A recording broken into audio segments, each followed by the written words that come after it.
ایک مومن کو اللہ رب العزت نے فہم اور فراست عطا فرمائی ہوئی ہوتی ہے، اور جو عام انسان کو میسر نہیں ہوتی۔ جو جتنی متقی ہوگا اس کے اندر فہم و فراست ہوگی، سمجھداری ہوگی، جہاں دیدہ ہوگا۔ حضرت جنید بغدادی رحمہ اللہ کا واقعہ کتابوں میں آتا ہے کہ آپ مسجد میں بیٹھے ہوئے ہیں، ایک شخص آیا، جبہ کبا، نورانی شکل بظاہر، چٹا گورا، امامہ بھی باندھا ہوا ہے، آ کر حضرت کی خدمت میں ملا، ادب سے ملا اور کہا کہ حضرت میں دور سے آیا ہوں، ایک مسئلہ دریافت کرنا ہے، ایک حدیث کا ترجمہ سننا چاہتا ہوں، اس کی تشریح اور توضیح سننا چاہتا ہوں۔ حضرت نے فرمایا بولو، پوچھو، کون سا مسئلہ، کون سی حدیث جس کی آپ توضیح وضاحت سننا چاہتے ہیں، تفسیر سننا چاہتے ہیں، تشریح سننا چاہتے ہیں۔ اس نے نبی علیہ السلام کا وہ فرمان پڑھا، اتقوا فراست المؤمن فإنہ ینظر بنور اللہ۔ اتقوا فراست المؤمن فإنہ ینظر بنور اللہ۔ مومن کی فراست سے ڈرو، وہ اللہ کے نور سے دیکھتا ہے، اللہ اس کو دکھاتے ہیں، اس کے نور، ایمان کے نور میں، ایمان میں وہ ضیاء اور روشنی ہوتی ہے،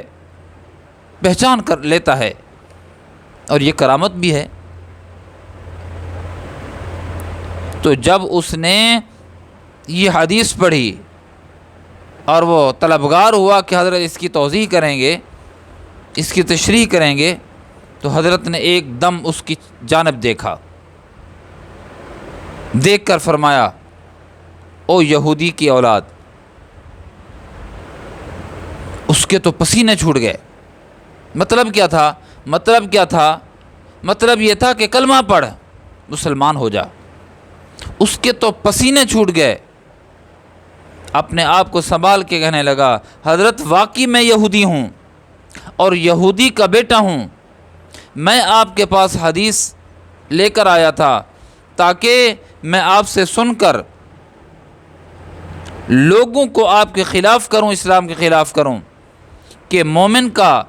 دعویٰ تو یہ ہے کہ اللہ کے نبی فرماتے ہیں اتقوا فراست المؤمن، مومن کی سمجھداری سے اور فراست سے ڈرو، فإنہ ینظر بنور اللہ، اللہ کے نور سے دیکھتا ہے۔ لیکن یہ کیسا اللہ کا ولی ہے، کیسا نیک آدمی ہے، کیسا صاحب ایمان ہے، اس نے مجھے دیکھا، اس کے دل نے نہیں گواہی دی کہ میں مسلمان نہیں ہوں، لیکن آپ نے جب ٹکٹکی باندھ کے جب میری جانب دیکھا تو میں، اور آپ نے جب یہ کہا کہ یہودی کے بیٹے مسلمان ہو جا، کلمہ پڑھ لے، مسلمان ہو جا، میں سمجھ گیا کہ اللہ کے نبی صلی اللہ علیہ وسلم کا فرمان سچ ہے، اور مومن کو وہ نور ایمانی عطا فرماتے ہیں جس کی وجہ سے وہ بہت سے معاملات کو جانچ لیتا ہے، پڑتال کر لیتا ہے۔ میرے دوستو، ایمان مضبوط ہو، طاقت والا ایمان ہو، اس نے کلمہ بھی پڑھ لیا، مسلمان ہو گیا پکا سچا، یہ طاقت انسان کے اندر ہونی چاہیے ایمان کی کہ مومن دھوکہ کھاتا بھی نہیں ہے اور مومن دھوکہ دیتا بھی نہیں ہے، یہ ایمانی حالت ہونی چاہیے ہماری۔